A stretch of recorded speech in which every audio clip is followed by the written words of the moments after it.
Leading up to the raid, the last few nights, it was really tense. It was pretty surreal. It just kept giving connections to what it might have felt like for the last, 400 or 500 to thousands of years of colonization. When they came in the tiny house at the top of the hill in Coyote Camp, we heard the screaming and we heard the chainsaws. Get your fucking gun off me! This is sovereign Wet'suwet'en land!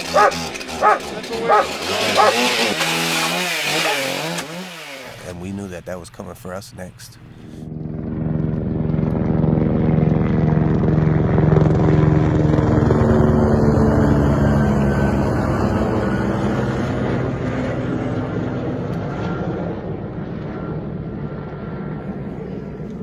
Coming down, and where else could they be? And you look out the window, and both sides of the windows you could already see the sniper trained on you. We have eyes on 2 snipers behind bulldozer K9. I don't want to get shot, so. The snipers are aiming at us. Little bitches. We have 5 greens and 4 blues down here. Before the cops had even made their direction down, you already have snipers pointing in the window. And the simple fact that their fingers are always on the trigger and they're always pointed right at us, you're that close to death in those moments. And so those people that first come to the door, their faces were angry and mad, and when we go to speak, they're yelling back at us. And when they came up to the door the first time, they say, we have the CGL paperwork and you are under arrest for not following Canadian law, which Canadian law don't apply.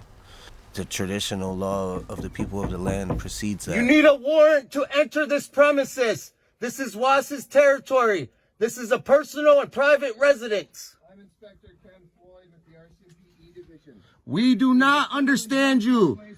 Sagos Kanagoga, Dega Jahazale, Ungwe Hunge, Hogan and Shoni Yago.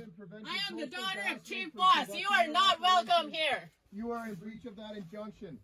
You are all under arrest for civil contempt of court. You are trespassing on Wet'suwet'en territory. This is the territory of my father.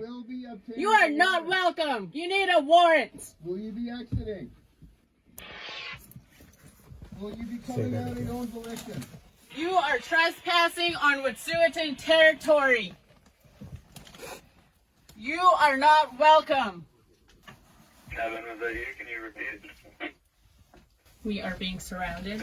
They are inspecting the cabin. We told them that they needed a warrant and that they were on Was's territory and that she was the chief's daughter, and they said they didn't care. We don't care. You are breaking the law. We're coming in. You're all going to jail. You don't know if they're going to kick in the door, they blow it, throw in gas bombs. You don't know what they're going to do. And so we were scared. We thought they were going to throw shit in the windows and bust out all the windows, but they got real quiet. So in that time, we had grabbed the cots. And so from that point, we had like a little mini barricade between us and the doors. They tried busting the door open for a couple minutes and they couldn't get it.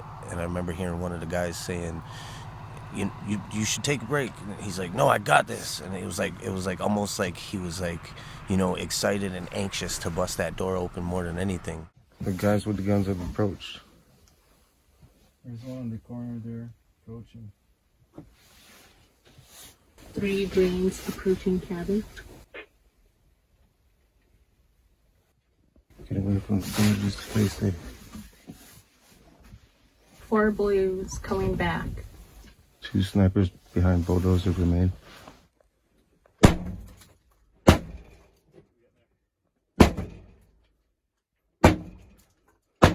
And then I heard the other guy says, well, if he can't get this door, then we're coming in with the chainsaw. And they started up the chainsaw. From any angle within the cabin that we were in, like if the chainsaw through the walls like they said they were gonna, they could have cut any one of us.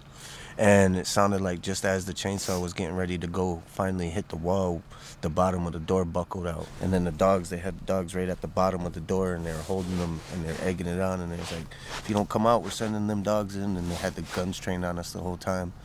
We could have died right there in that moment. And so, this is her territory, and we were in her cabin. And I wanted to give her the decision, because if she wasn't going to leave, I wasn't going to leave. And then she started walking, and then so I walked and we followed behind her because I didn't want to leave her. And then so when they finally got us out, They didn't even read us our rights or nothing. They brought us up, like, they handcuffed us at the door, and then they put us all in a line going up towards the hill.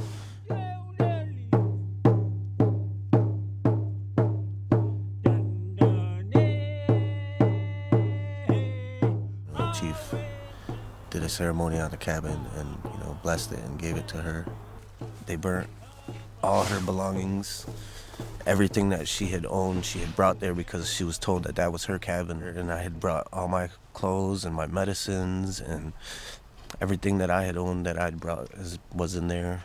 The simple fact that, again, in 2021, that a corporation could come into traditional territory and burn the chief's daughter's house is just beyond this next level. Corruption, evil, it's just crazy that it could even happen, and that's the reality. This is our reality.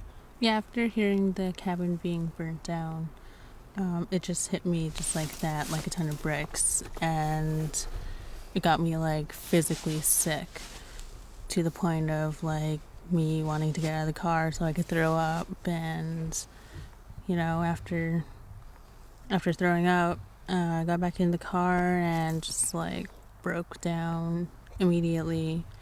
And you know, it was, like you said, it was just straight devastating because that was our home. Know that we're still out here, we're still fighting. Like, this didn't, it hurts, it does, but they won't stop us. We have long, beautiful lives to live, and if it's through resistance, then that's the path that the Creator put us on.